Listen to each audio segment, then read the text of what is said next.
Hello, and welcome to episode 75 of PauseCast. It is March 8th, 2018. I am Jessica Alouette, and I use she, her pronouns. I'm Mark Hanna, I use he, him. Welcome.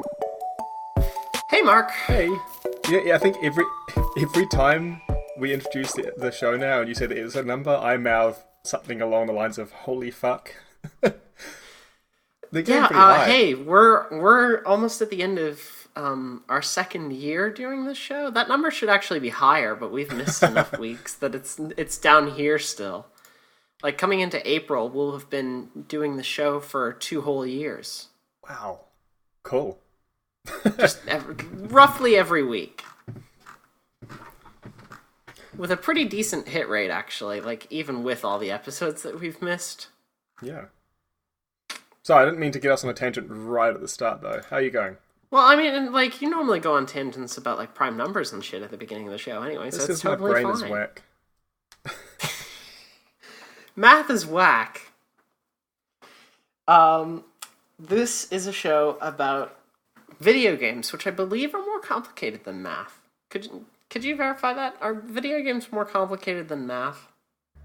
Video games involve maths behind the scenes, therefore they encapsulate the entirety of it and transcend it. The end. Okay, I have many questions. We're not going to answer any of them. Yeah, this is a show about video games, and we talk about them every week. And we talk about, first and foremost, what we've been playing each week. So, Mark, why don't you kick us off and tell us what you've been playing this week? I've been repeating myself, I suppose. I've played some more Into the Breach, and I've played a little bit of Monster Hunter, and those are the only 2 games I've touched on this week. So I haven't done much more Monster Hunter. I've played, I think on one night I played a bit just to do the new event quest, which is the second tie into Horizon Zero Dawn, where now you can make an outfit and a bow that together can make you look like Aloy from Horizon Zero Dawn, which is kind of neat. Yeah. I saw some of the armor sets and I did see that armor set floating around on Twitter. Yeah, it looks great. I haven't made it, but I've been able to preview it, and it looks like Aloy from Horizon Zero Dawn. Like it looks good. Like you can recognize her face and everything. And you can still customize bits of color on the armor. I don't know if I assume that when you put it on, it's just going to keep whatever voice you already had set for your character. I haven't tried that. And you can make her bow as well, which is pretty cool. The quest is hunting an Anjanath, which is the dinosaur-like sort of title monster, sort of not title monster. And it's a much larger one than usual. So if you're trying to get the crowns for large monsters, you've got like a guaranteed one here practically. Neat. Yeah, so I've done that a bunch of times, but not enough to make both things yet. Yeah, I have heard that Monster Hunter, or that event quest is good. I've heard that the armor is good and seen that the armor is good. Yeah, I did the quest 4 times in a row, I think. And I've got enough that I could make either the armor set or I could make and upgrade the bow, but I can't do both yet. I think the quest is available for 1 more week, so I got a few more Anjanath to kill. Yeah, because these are time-limited quests, aren't they? Yeah, and that's kind of new. In previous games, the handheld ones, they haven't had been online all the time. It's been a matter of there's a DLC menu item that you go into and you can download event quests. And you just keep them on your device from that point. So they're basically released and then they stay there. I think in Monster Hunter Tri, which was the one on the Wii several years ago, they did a similar event thing where you'd have a set of event quests and it would go for a certain amount of time. I don't remember how long. And then you'd cycle through them again after they've been through the whole set. I don't know if we'll cycle through these ones again, but I assume so. You don't want people who only play... who get the game a year later to completely miss out on this stuff. So I assume that at some point especially when it's on the box. Yeah, right. And they've had right from the start. They've had a special background for your guild card and stuff like that. Okay. Yeah, I mean, like, if they kept that stuff around permanently, then, like, technically they'd be fulfilling the box requirement of exclusive Horizon Zero Dawn content.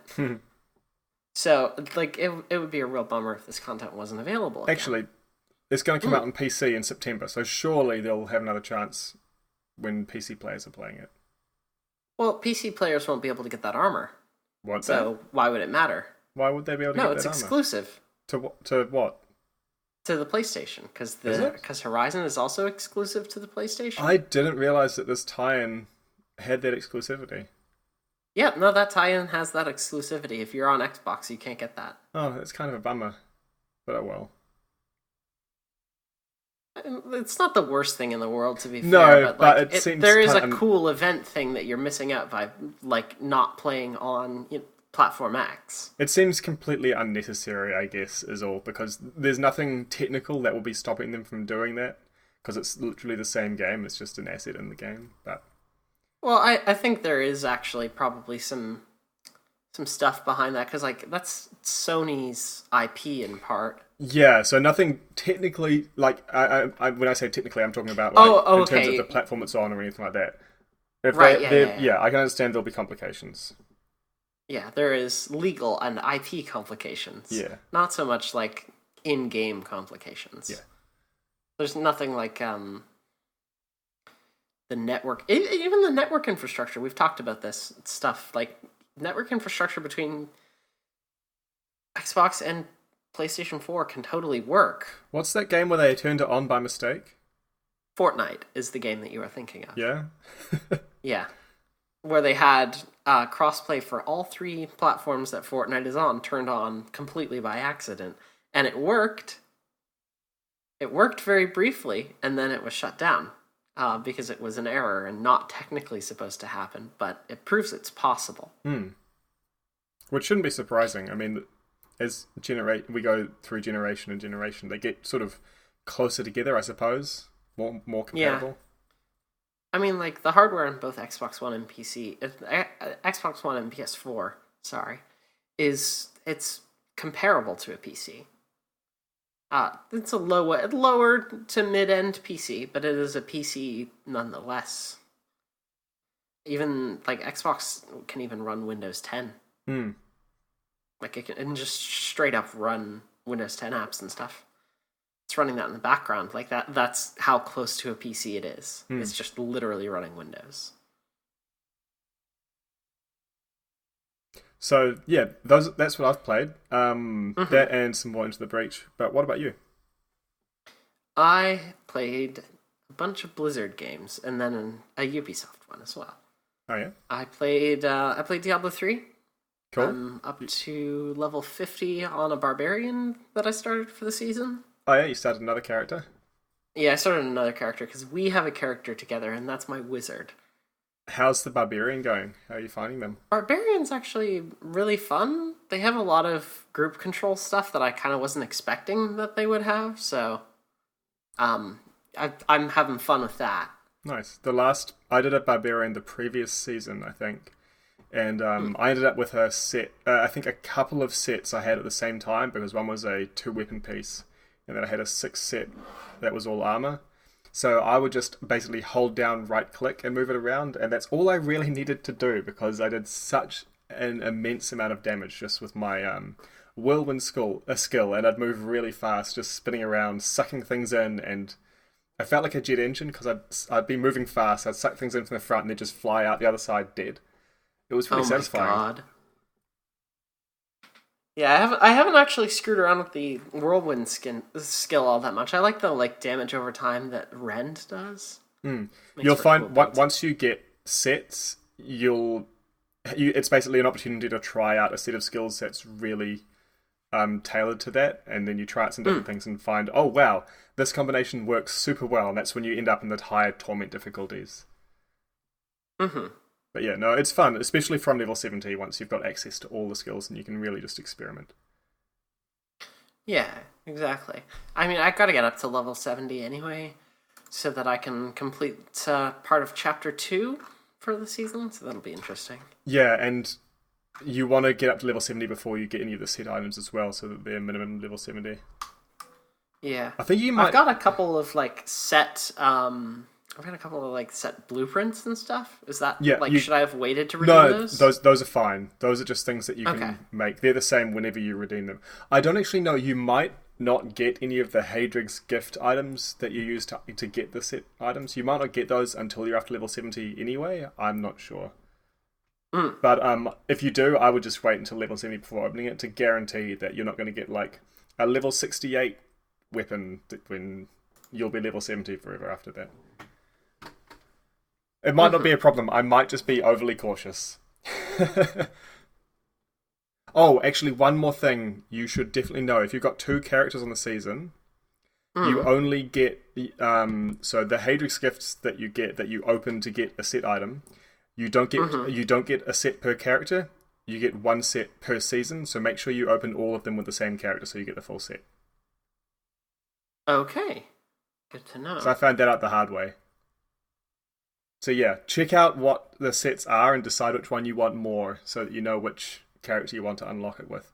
I wish you could get 1 per character in a season because it seems like there's no real reason not to, I guess.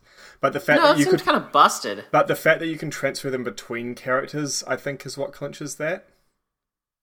Because you can put them in your stash. So maybe if they'd thought a bit harder about that. Because yeah, when I first tried this, I didn't realize that was going to be the case. So I had incomplete sets with 2 characters. And then you just have to hope that the right remaining sets will drop. Yeah,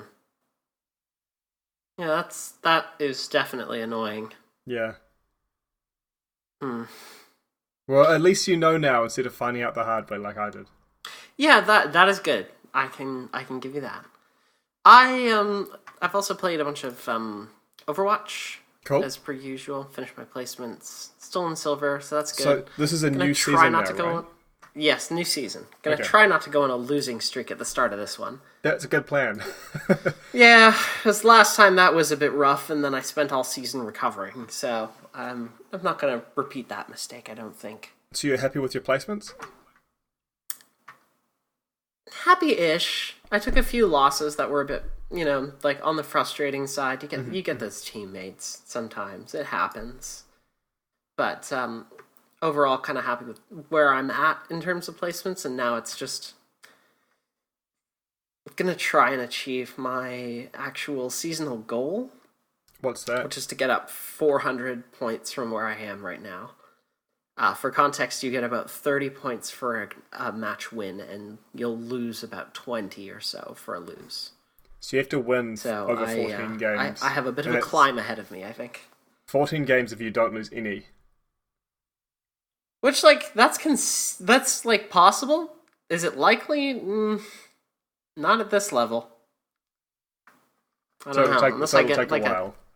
It's gonna take a while, for sure. Yeah, so there's that, and Assassin's Creed Origins is another one on that list. That game is still good. I don't really have anything new to say about it. How have you found the difference they've got in sort of level and equipment systems to other games? Because that was a big point of difference, right? Yeah, it was. Equipment kind of didn't really matter in previous Assassin's Creed games, because it was all kind of just the same. There were a few cosmetic tweaks and such, but that was kind of it. There wasn't a ton of significance to how you chose to equip yourself. This isn't just I've got a sword, now I've got a better sword, which is what it kind of was before. There's a lot of different weapon categories that function really differently, right? No, that used to be a system that was in Assassin's Creed Unity, was that you had a bunch of weapons and stuff like that, but this is actually you have a sword and then you have a better sword. This is a more RPG style loadout. I thought they had quite a lot of different weapon types that you could have as well, though. There is still a lot of different weapon types, but it is a lot of I've got a sword and now I've got a better sword, or I've got a heavy axe that I'd like to use instead of this sword kind of situations, rather than those things being relatively interchangeable.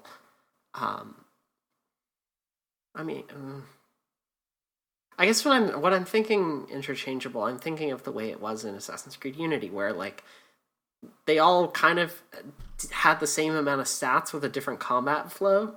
So you can just, shift up your flow, but then there's like significant gear differences in Origins.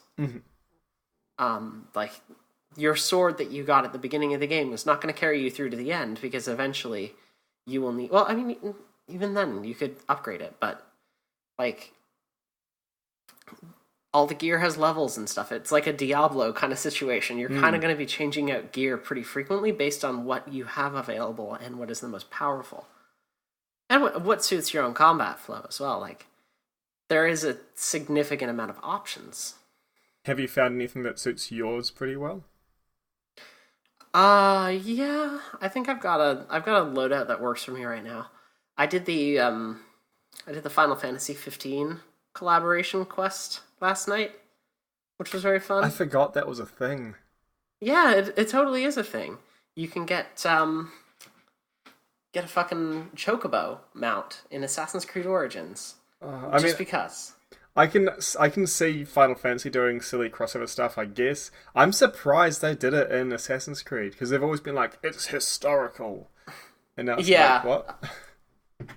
I mean, like, I feel like they have kind of dropped a little bit of that seriousness in more recent games. Okay. There's still, like, these historical aspects to it, like...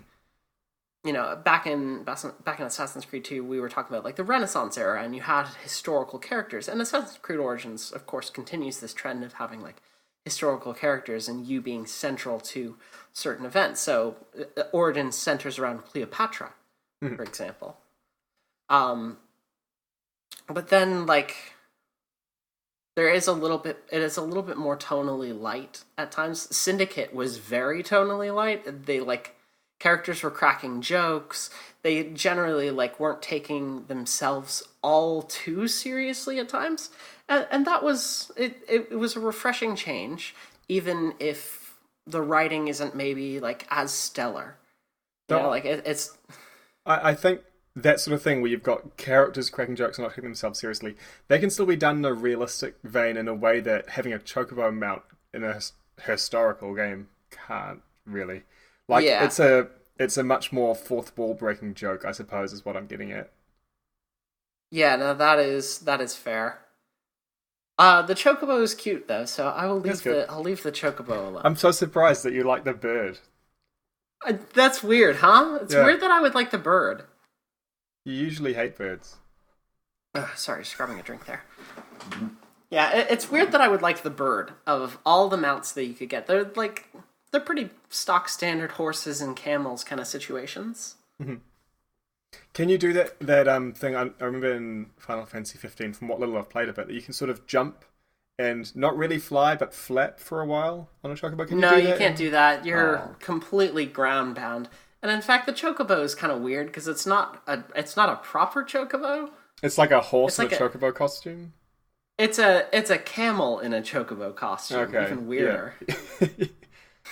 So its animation's a little funky.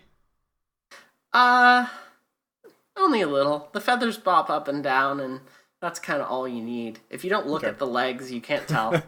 Okay.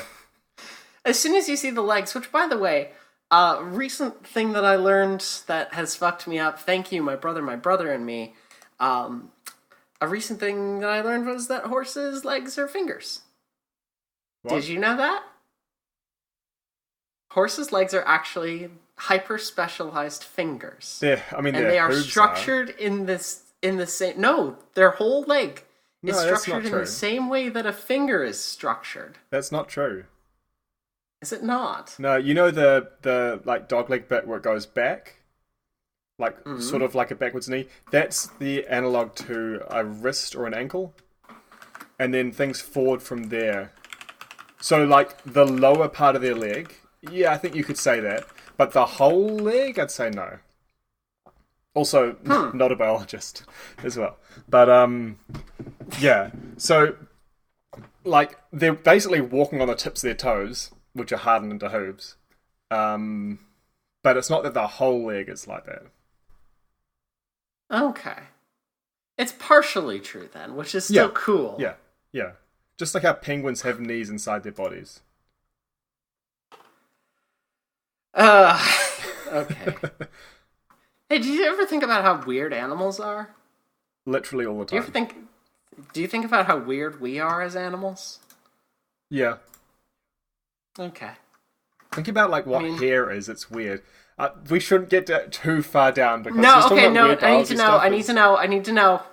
What? Tell me, what is our hair like? Well, it's just like wire that grows out of your skull. Like it's. Ugh. If you were a lizard, and if everything was like if hair wasn't a thing, and then aliens came and they had hair, how would you react? Right? Like if we weren't used to it already. I'm sorry, but if you were a lizard is the name of the episode. Which, thank you for that. I have one more thing that I tried out last night, and I kind of want to talk about it because it's really cool to see this, like, I guess, piece of history stashed away in a game. Or rather, a piece of game design history that's kind of been stashed away. Okay. And that is, I tried, are you familiar with Titan Quest? That does ring a bell. Let me check. I think I might... It might be one of those games I've never installed but technically own. Right. Okay, so... Yes, it is. I own it. Titan Quest, for the uninitiated and unfamiliar, is an action RPG kind of in the vein of Diablo that was released in 2006 by THQ. As I was playing this last night, it's a story that takes place in like ancient Greek and ancient Roman and ancient Egyptian times, which is and it's about like essentially the apocalypse, like the gods have kind of brought their rage down upon the world, and this game is really, really fascinating to me because it includes a little bit of game design that its developers would then later use in Grim Dawn, a game that I've talked about before on this show. That's another Diablo-like game, isn't it? It's another Diablo-like game. I actually completely didn't realize that Iron Lore, the studio behind Titan Quest, several of those staff would later go on to Grim Dawn. They would become Crate Entertainment, and the design stuff that they brought from Iron Lore would go into Grim Dawn.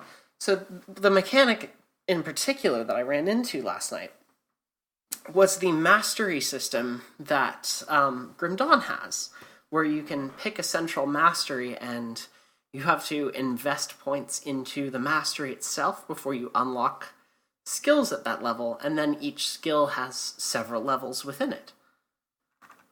Do the mastery points give like passive abilities or something as well, or I'm just not reach a threshold? 100% sure on that. I'm pretty sure it's just reach a threshold. Sorry, I just missed a few words there from the connection. I believe it's just the threshold, is what I said. Okay. From what I can tell, like, yeah, I don't think it does anything passively or anything like that. I think it's just kind of there to progress the game and force you to decide, okay, when do I want to invest a point into, getting more skills? Or am I happy with the skill set I have now and just want to beef that up a little bit more? Yeah, you have to plan ahead a bit as well, eh? Like reach a plateau. Yeah, a little bit. Yeah. Because otherwise you could be stuck for a couple of levels, not have like you won't be able to upgrade your skills because you're just like, well, I need to unlock these other new skills, or I'm not going to have the sustain power that I need, and so you can spend, a few levels trying to get back up to there, and that could be a potentially frustrating experience if you don't plan it out a little bit and like occasionally invest a few points in your mastery. I feel like this is the sort of thing that would lead me to hoard my skill points. And then I'd just spend a bunch to get up to the threshold when I had enough. That might be an okay strategy if you needed them. But sorry, you had more to say, I thought. No, I interrupted that you. was kind of it. Oh, It's sorry. seeing that system again in a different game, knowing that it would then later reappear in in the developer's later work, was really kind of fascinating to see. Neat. Titan Quest seems kind of cool too. It's got a few things that I don't quite understand from a design standpoint. How's it aged, being a 12-year-old game? So first of all, I should mention I'm playing the Anniversary Edition, which means that visually it hasn't aged at all. And I'm also pleased to report that gameplay-wise, it doesn't really feel like it's aged at all. There are a couple things that I would like, that I kind of, expect in my ARPGs that probably wouldn't bother you as much, Mark. Because it's things like damage numbers and stuff like that. Right. Like, I would like to see that stuff, but I know you aren't a fan of that. I don't mind it so much in games that are... Like Diablo, I'm fine with them. I think they've actually done a good job of putting them in Diablo, but in Monster Hunter, I turn them off, typically. I feel like in a sort of top-down setting, I don't mind them as much, although having the option to turn them on and off is always nice. It's particularly when there's a narrative game or a game that is visually very impressive and realistic, I suppose, if you can call Monster Hunter realistic. That's when I find damage numbers start to feel a bit incongruous. Yeah, so you don't mind them as much in things like ARPGs and stuff like that. Would Borderlands bother you? Or did it? I can't even remember. They had them in Borderlands. Borderlands doesn't take itself seriously, nah. And like if it's like a turn-based thing, it's fine. Like in turn-based Final Fantasy games and tactics games, it makes sense because they're not popping up all the time, and you expect to know how much you've done. Whereas in again, I'm just going to use Monster Hunter as the example where I prefer to turn them off. It's not a matter of I'm doing a turn and seeing how much damage. It's you're attacking constantly and seeing the numbers come up, like you might in an ARPG. But it's kind of a different context in that case. But I can understand why you'd want to see them. Yeah, like a little bit of the appeal of that genre is watching the numbers go up. Yeah, and sure, there's cool loot and stuff, but like, watch the numbers go up. That's how I think Diablo's managed it really well. I don't know if you've noticed the color coding of the damage numbers. A little bit. So they've got white normally, and they've got yellow for your critical hits, and every now and then there'll be an orange number, and they've got some algorithm kind of thing in the behind the scenes that is figuring out when you do a lot more damage than usual, so they can highlight that with an orange number. Oh, so it's pulling cool. out the big numbers, and you can see when you like pass the million threshold for the first time and stuff like that, which is it's quite satisfying, I think, the way they've done that. And some builds will have like little damage, suddenly a lot of damage. Like I told you when we played Diablo the other night about the Ring of Broken Promises, which means once you've got 5 non-critical hits in a row, you have a 100% crit chance for 3 seconds. So you might then build yourself to have a really low crit chance and a really high crit damage. So you'll be doing low damage until suddenly everything's a crit, and then it goes way up and you'll get an orange number followed by a bunch of yellows or something. Yeah. Getting that, getting your crits, getting those averages to just kind of spike very briefly. Because it's got to be like average damage over 10 minutes, basically, that it's checking against. I think it's a much shorter time than that. I don't know exactly how they do it. They had a post about it years ago, closer to when Diablo came out, which probably find. But I don't remember the details entirely. But I'm sure that it's looking at less than less than a whole 10 minutes. I think it's maybe the last minute or something. If that. I don't know. Now, one other thing I did notice, even in the brief time that I was playing Titan Quest, there's a lot of text in that game. Yeah?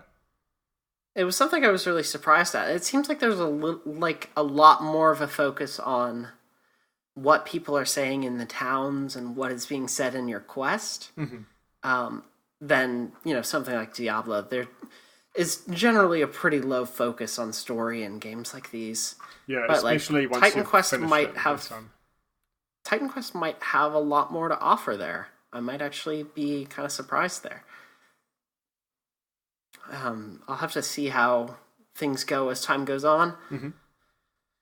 But initial impressions so far so good. Liked seeing that that little piece of history there that would later come to inform Grim Dawn. Yeah, it's quite cool seeing that retrospectively, and you can see where it came from. Yeah, exactly.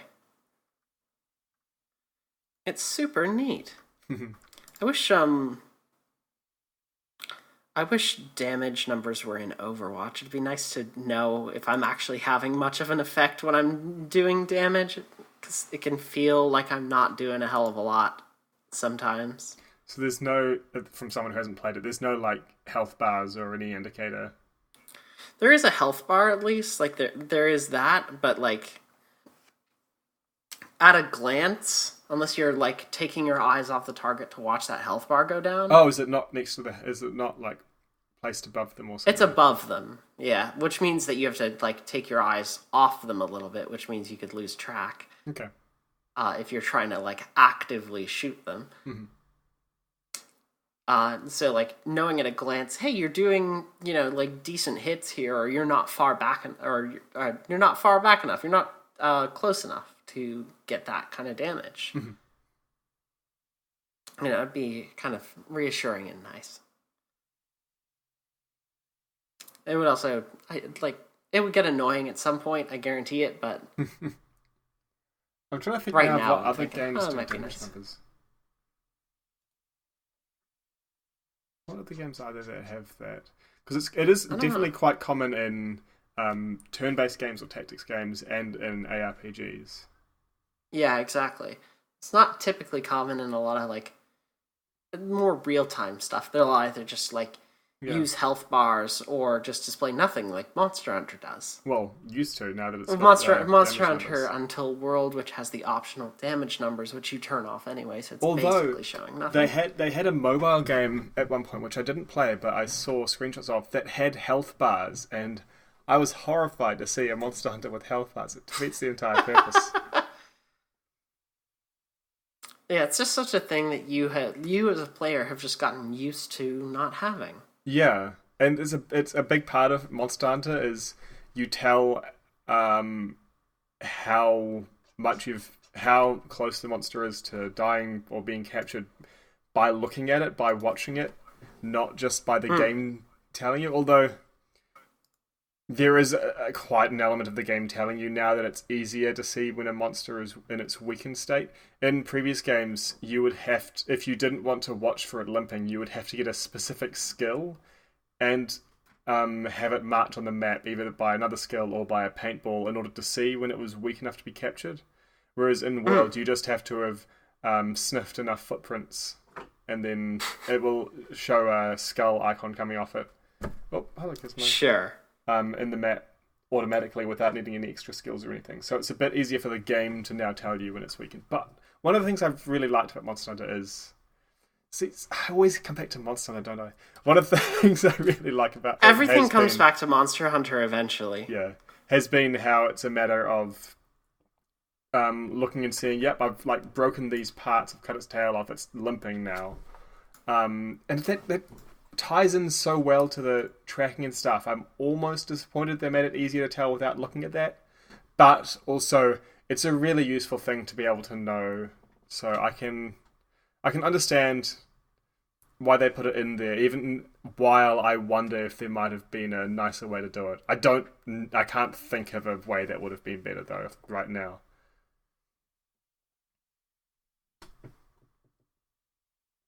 So I mentioned as well, I've played a bit more Into the Breach. I've unlocked more of the squads, and my favourite one is the first one that I unlocked after the initial one.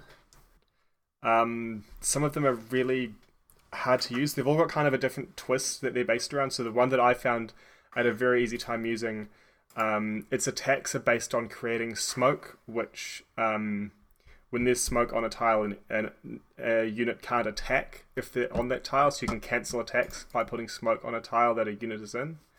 And they've also got a passive thing that deals damage to units that are in smoke. So that's the first one that I won the game on. There's some that are based on lining things up to deal like chain lightning damage to them. I know there's a fire-based one and an ice-based one. I haven't unlocked those yet. They've had a real hard time trying to successfully use the squad called the Hazardous Mechs, which are about... So there's 3 of them, as with all squads. One of them, all it does is it can push things around and add a status effect that makes things take twice as much damage. The other 2 have a high damage output, but also when they attack, they damage themselves. And the twist is that they heal every time they kill an enemy. It's real tough to use those. I've had such a hard time because I either have to take time to repair because otherwise the mech will die, and that gives them an opening to attack a building, or I end up hitting the buildings myself because the main one has got splash damage all around it, so it could be hard to target something that's going to attack a building without also hitting another building. It's a tough game. I'm interested to see the other squads though, just because they each have a real interesting twist, and the more of them I unlock, the more I can pull from to make a custom squad, because you can do that. You can pick any three mechs you've unlocked from all the squads you've unlocked and just put them in a squad together and play with that. But I've got far enough that the trickle of coins used to unlock squads has slowed right down. I need to start aiming specifically towards some of the achievements that unlock more coins. I know that I've got a friend who just unlocked all of the achievements, and some fun stuff happens after you get all of the achievements. Apparently, I will say nothing more. Okay, I will be very surprised if I ever get all the achievements. Apparently, it's worth it. Okay. So that might be a worthwhile pursuit for the first time ever in a video game. It's nice to hear that they've got something there. Yeah, exactly. Well, let's see. Oh yeah, you know what else I found out about Into the Breach recently? That? It's very easy to mod, apparently. Oh, I've seen this, yes. It looks like they put some thought into making it easy. So, for those who haven't seen it, Steve Kim, who is Fobwashed on Twitter, found out that Into the Breach's dialogue is all just in a comma-separated value sheet, and that the sprites are just PNGs, and you can sub them out. And there's very few of them as well. There's no complex animations or anything like that. It's basically exactly. the mech when it's destroyed, the mech when it's in water, the mech when it's in water and destroyed, and I think that's it. I believe certain mechs even only had 3 sprites. Oh wow! It's not a whole lot, but what Steve did was he's a big fan of Waypoint. And Austin Walker at Waypoint is a big fan of mechs. So, they put Austin Walker into a mecha. Which is, it's a testament to how easy that game was to mod, because they did it very, very quickly and with no real, the only external tool being, for the actual art asset. Yeah, because it was replacing one of the pilot's profile images with a pixel art version of Austin Walker, right? Yep, and replacing the name in the yes. comma-separated value. So, basically just super easy mods for that game. It's cool how they've made it that flexible. Yeah. It seems like a pretty easy system to put together, too. It's a really basic file format to read, because it's all just plain text. So it being built with modding in mind is really cool, and would potentially also maybe allow people to tell a little bit of their own stories with their own custom pilots. Or just put in ones for laughs. You could have a full, set of Star Wars pilots. Or you could pull on, characters Luke from Pacific Skywalker Rim. and... Pacific Rim characters would be perfect. Oh, that would be perfect too, actually. Yeah, you could even, if you've got a little bit of skill with pixel art, you could make the mechs from the movie as well. Yeah, you could too. Oh my god. Someone will surely do this. Someone probably is in... They're either in the process of doing it or is, about to upload it. There's no way that this doesn't exist, given even maybe a month or so. I want Someone's actually. gonna put Pacific Rim I in would there. like to see someone replace all the mechs with dinosaurs. Okay. You just have dinosaurs. What's the rationale for this? Dinosaurs fighting giant monsters. I think it'd just be cool. I don't know. Time traveling dinosaurs fighting a bunch of monsters. Oh, obviously, the dinosaurs will time travel. All right. Now listen. Did Jurassic Park teach us nothing about dinosaurs and time and messing with that? I mean, maybe if there was time travel, things wouldn't have gone so badly. You got me there. Roll a dice and 6 timelines are created. Yeah, that's the one. I can totally picture it's it. Good. It is. It's very good. I wish there was more Community because I've seen all of it.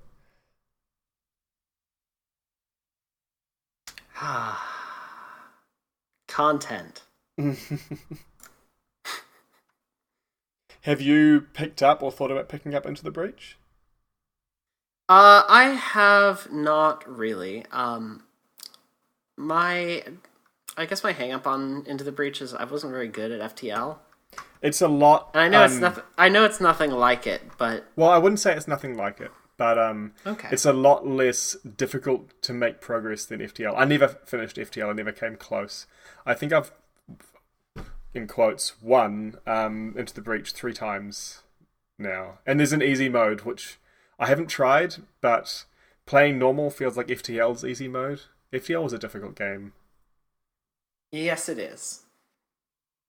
Yeah, it is a difficult game, yes. And that's going to do it for us this week on PauseCast. Before we go, Mark. Yeah. What are you looking forward to playing this week? I'm sure I will do some more Monster Hunter. I want to get enough of those special items that I can make the full Aloy armor and weapon set while it's still available. Probably some more Into the Breach, see if I can unlock another squad. I'm thinking a lot more seriously now about buying the Horizon Zero Dawn DLC.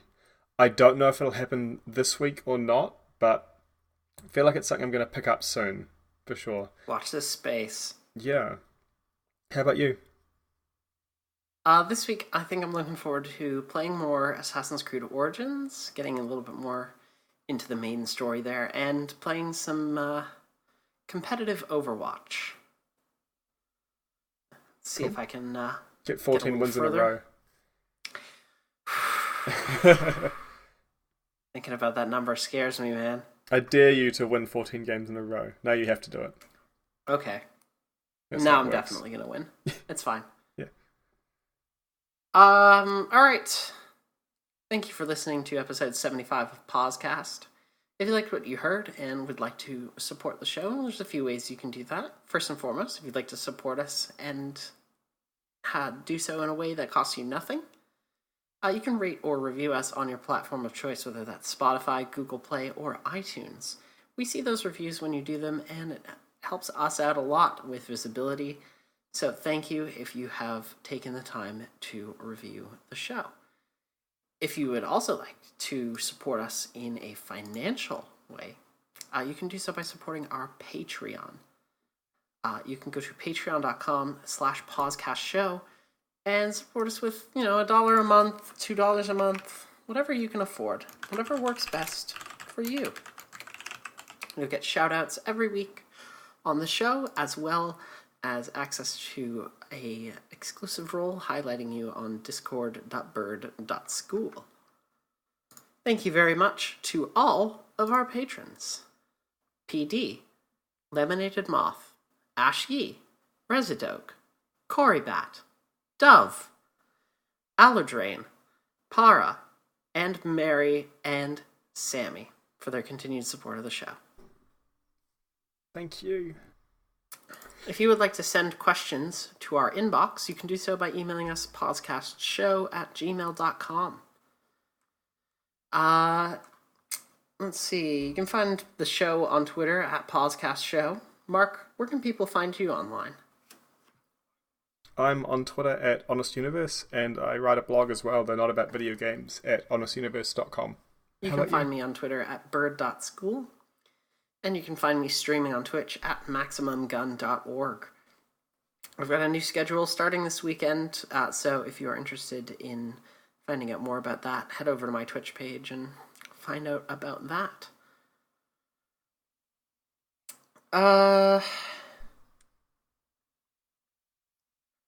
Music. I actually have one more post-production note to put in as well. Okay. If you'd like to support the show with a one-off financial contribution, you can do so by going to coffee.com/PauseCast show, and that'll be in our coffee.com/PauseCast show, and that'll be in the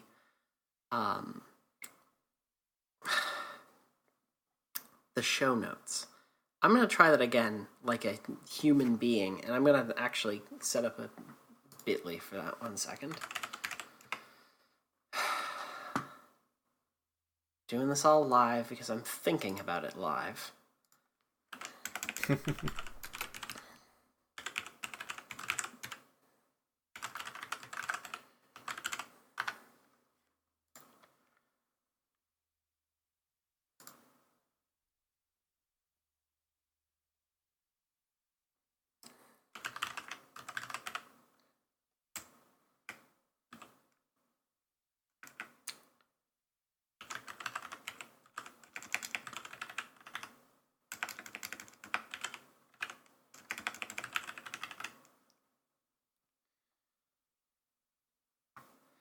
That'll do. Unless you can think of a better link for me to use in a second. Okay. I don't know what the one is, so... If you'd like to support our show with a one-off financial contribution, you can't do monthly through Patreon, that is 100% fine. You can go to bit.ly/pausecoffee and throw us a one-time donation if you'd like. And as well, this month we have, again, I need to try this again like a human being. Jesus Christ, what an edit this end section is going to be. Also, this month on Humble, there is a very, very good bundle, including a very good game that I talked a bit about on the show that maybe you want to check out. If you go to bit.ly/humbleteal, and select the Humble Monthly option when you get there, you can get Deus Ex Mankind Divided, God Eater 2, and Mafia 3 with the Sign of the Times DLC as an instant unlock in this month's bundle. It's $12, and it includes a bunch more games at the end of the month. So I've subscribed to Humble Monthly for a while. They always do really good stuff, so I would really recommend checking this out, especially with Mafia 3 being in here and being this cheap. You've just reminded me of something as well. When I bought Into the Breach, I got a free copy of FTL, but I already own FTL. If you don't own FTL and you'd like to play it, it's a pretty cool game. Get in touch, and I've got a Steam gift of it that I can give away. There you go. Alright, and last but not least, thank you to Leon for the use of our theme song, Honey Milk Island. You can find Leon's music and download some of it for free at soundcloud.com/LEYAWN. Alright, and that is going to do it for us this week on the show. Thank you very much for tuning in and listening, and we will see you next week. Bye.